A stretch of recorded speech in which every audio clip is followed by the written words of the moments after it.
बिहार विधानसभा का कल से 2 दिनों के लिए विशेष सत्र बुलाया गया है। इस सत्र में विधानसभा अध्यक्ष विजय कुमार सिन्हा के खिलाफ अविश्वास प्रस्ताव पर चर्चा की बात कही जा रही है। संभव है कि यह नौबत फिर नहीं आए, इसके पहले ही सारा कुछ क्लियर हो जाए। लेकिन जब से बिहार में दोबारा महागठबंधन की सरकार बनी है, हर राजनीतिक दल अपने अलग अंदाज में दिखने लगे हैं। किन्हीं के निशाने पर 2024 का लोकसभा चुनाव है, तो किसी के निशाने पर 2025 का बिहार विधानसभा चुनाव। कोई पॉलिटिकल पार्टी कैबिनेट में ही अपनी मजबूत स्थिति बनाने की रणनीति में जुट गई है, तो कोई सदन के अंदर ताल ठोकने को लेकर तेवर अपना रहा है।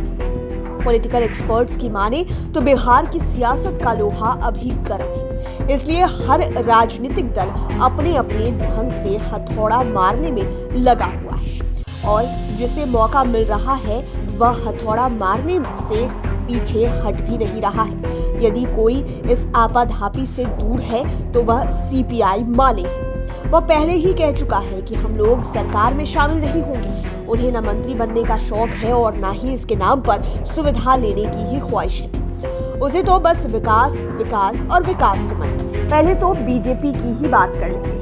नीतीश कुमार के महागठबंधन की ओर टर्न लेने के बाद से बीजेपी नई सरकार पर चौतरफा वार शुरू कर चुकी है। जिस दिन नीतीश कुमार ने इस्तीफा दिया, उसी दिन सबसे पहले केंद्रीय मंत्री और बेगूसराय के सांसद गिरिराज सिंह ने बड़ा हमला किया। उन्होंने कह दिया कि नीतीश कुमार पर प्रधानमंत्री बनने का भूत सवार है। इसके बाद बीजेपी के निशाने पर आरजेडी के मंत्री भी आ गए। आरजेडी कोटे से बने मंत्रियों में सर्वाधिक निशाने पर कार्तिकेय सिंह उर्फ कार्तिक मास्टर आ गए। हालांकि यह मौका उसे आरजेडी ने ही दिया। दरअसल जिस दिन कार्तिक मास्टर को कोर्ट में उपस्थित होना था, उस दिन वे मंत्री पद की शपथ ले रहे थे और विभाग भी कानून वाला ही मिल गया।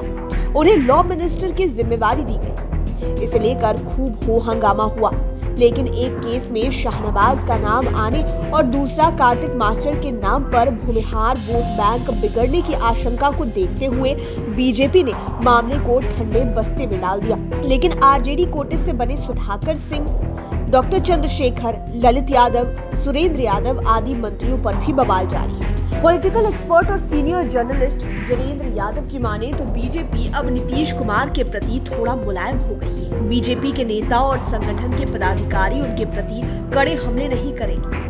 बीजेपी का पूरा तंत्र लालू यादव और उनकी फैमिली समेत आरजेडी के मंत्रियों को टारगेट करेगा। तेजस्वी यादव तो सबसे अधिक टारगेट पर रहेंगे। कहा तो यह भी जा रहा है कि 24 अगस्त को सदन में विश्वास मत के दौरान बीजेपी विधायकों को यह भी केंद्रीय नेतृत्व की ओर से अंदरूनी मैसेज है कि वे बहस के दौरान नीतीश कुमार की विफलता को नहीं उठाएं। वे आरजेडी के जंगल राज को अधिक फोकस करें। पॉलिटिकल एक्सपर्ट्स कहते हैं कि अभी भी बीजेपी की सांस जेडीयू में ही अटकी हुई है। नीतीश कुमार या जेडीयू पर हमला करना भी होगा तो यह काम आरसीपी सिंह करेगी। दरअसल बीजेपी की पूरी रणनीति तेजस्वी यादव और उनके मंत्री को खलनायक साबित करने की है। यह भी कहा जा रहा है कि एनडीए में जेडीयू की वापसी की राह बीजेपी बंद नहीं करना चाहती है। दूसरी ओर बीजेपी की ओर से बिन बुलाए मेहमान के तर्ज पर सबसे ज्यादा हथौड़ा सुशील मोदी मार रहे हैं। उनके निशाने पर हर साल की भांति की तर्ज पर इस बार भी लालू फैमिली ही है। साथ ही आरजेडी के मंत्री पर भी वे हमलावर हैं। इसी कड़ी में वे नीतीश कुमार पर भी बड़े बड़े हमले कर रहे हैं। उन्होंने यहाँ तक कह दिया कि नीतीश कुमार उपराष्ट्रपति बनना चाहते थे, लेकिन जब बीजेपी ने भाव नहीं दिया तो वे एनडीए से निकल गए। हालांकि इस आरोप पर नीतीश कुमार को खुद सामने आना पड़ा और कहा कि हम लोगों के नाम पर यदि सुशील मोदी को पार्टी में पुराना सम्मान मिल जाए तो इसमें हमें खुशी ही मिलेगी। यह तो बात हुई बीजेपी की, लेकिन जेडीयू भी खूब हथौड़े पर हथौड़ा चला रही है। हालांकि उनका हथौड़ा बिहार के नेता पर कम, सीधे दिल्ली नेतृत्व पर ज्यादा चल रहा है। 2014 के लोकसभा चुनाव में आए वोटों की डेटा क्रंचिंग और सांसदों के आंकड़ों के जरिए जेडीयू के राष्ट्रीय अध्यक्ष ललन सिंह ताबड़तोड़ हमले कर रहे हैं। आरसीपी सिंह और चिराग पासवान के जरिए भी वे बीजेपी को निशाने पर ले रहे हैं। इतना ही नहीं, वे बिहार के अलावा झारखंड और पश्चिम बंगाल के सांसदों पर भी मंथन कर रहे हैं। हालांकि तीनों राज्यों के विरोधियों को एक पैर पर खड़ा करना जेडीयू के लिए आसान नहीं होगा। बिहार में ही देख लीजिए कि प्रधानमंत्री पद के उम्मीदवार के रूप में नीतीश कुमार का नाम आते ही बीजेपी से ज्यादा कांग्रेस में ही बेचैनी छा जाती है, बयानों की जंग शुरू हो जाती है। इसके साथ ही वह बिहार कैबिनेट में भी मैक्सिमम मंत्री की मांग तेज कर दी। बहरहाल बिहार से दिल्ली तक हलचल मचाने वाले सियासी हथौड़े चलाने में सबसे आगे नीतीश कुमार और तेजस्वी यादव ही चल रहे हैं। महागठबंधन में आने के बाद नीतीश कुमार पहले ही दिन कह चुके हैं कि जो 2014 में आए थे, क्या वो 2024 में भी आएंगे। मैं चाहता हूं कि सभी विपक्षी दल 2024 के लिए एकजुट हो जाएं। जिन लोगों को लगता है कि विपक्ष खत्म हो जाएगा, तो हम लोग भी आ ही गए हैं विपक्ष में। दरअसल बीजेपी के राष्ट्रीय अध्यक्ष जेपी नड्डा ने पिछले महीने कहा था कि देश से क्षेत्रीय दल मिट जाएंगे। वहीं तेजस्वी यादव ने भी कल कह दिया कि अगर विपक्ष में सहमति बनी तो नीतीश कुमार सबसे योग्य और दमदार प्रत्याशी हो सकते हैं।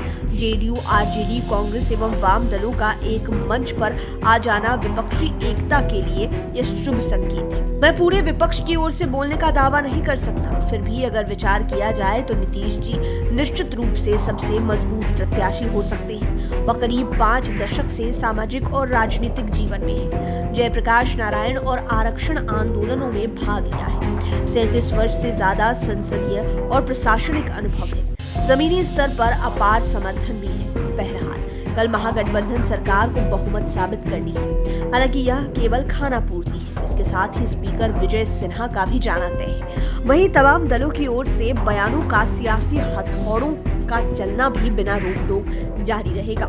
लाइव सिटीज के लिए राजेश ठाकुर की स्पेशल रिपोर्ट। अगर अभी तक आपने हमारे चैनल को सब्सक्राइब नहीं किया है तो जरूर कर लें। ये वीडियो फेसबुक पर देख रहे हैं तो पेज को लाइक करें, साथ ही साथ हमें ट्विटर पर जरूर फॉलो करें। धन्यवाद।